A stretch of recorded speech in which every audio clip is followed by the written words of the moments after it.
My name is Gary Butterfield. My name is Cole Ross. And you're listening to Real Lich Hours, the Baldur's Gate 3 podcast with art by Jaden Dale and music by Gwen Static. And in this episode, we gather up our party to kill God. A god.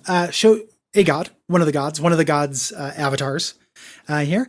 Show you an alternate reality if we use the Gale bomb on this. Decide if Act 2 is a success or not. And up on the Soapbox.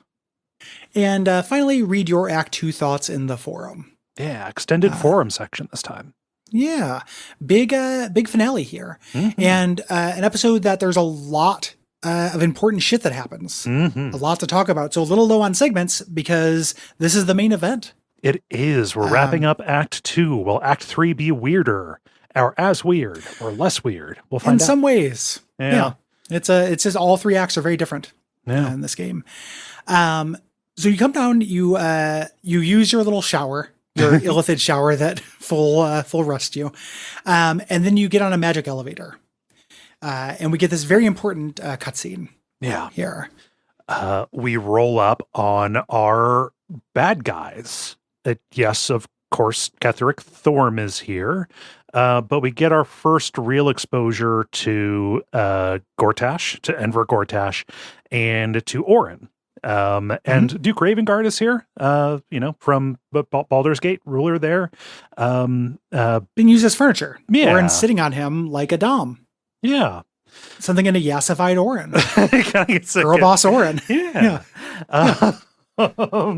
So, and they're bickering, the representatives, the chosen of the probably the most evil gods, at least in this instance, not going to get along very well. Yeah. The dead throuple are not getting along. And if they were, this wouldn't work. No. This is a real classic trope. Like evil has united, but because they're evil, they can't get along. Therefore their plan will fail. Yes. Gortash is arguing with Thorm because he doesn't have the artifact, which they need. Thorm is pushing back on this, and we're kind of getting a little window into their personalities.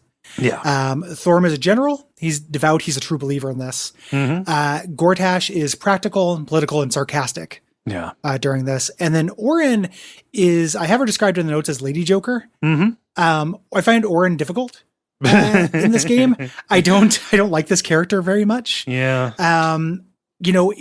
If this was the only antagonist, that'd be a real problem. Yes. We get three antagonists. Thorm and Gortash are both much more interesting. When Act 3, which is all about navigating Gortash's political coup, I think is really interesting. Yeah. The contrast in the way that they're taking power and have taken power. Like in Act 3, you have to try to control public opinion. Yes. Against yourself. There's stuff like that. I think that's really cool. Orin sucks. Orin just wants to murder and say hot topic shit. Yes. I don't like Orin very much. I think she looks cool. That kind of white skin with the blood marbling on it is kind of neat. It's just you run up against the wall of how interesting somebody who worships a god literally of murder, specifically like murder for the fun of it, can be. What's interesting is Severock rather in Baldur's Gate 1 and 2 is significantly more interesting, or Baldur's Gate 1 and Throne of Ball. Yeah. Severock, and he's an evil ball spawn. He's also even more interesting when we get to him here. Yes. In this game. So Orin, I think is there's some sadistic glee in some of the things Orin does. But I find Orin to be a bummer. Yeah. So bad introduction. I think that, maybe if I was to make a guess, I think having the ability to animate everything and kind of get the performance in there, it does get it does open up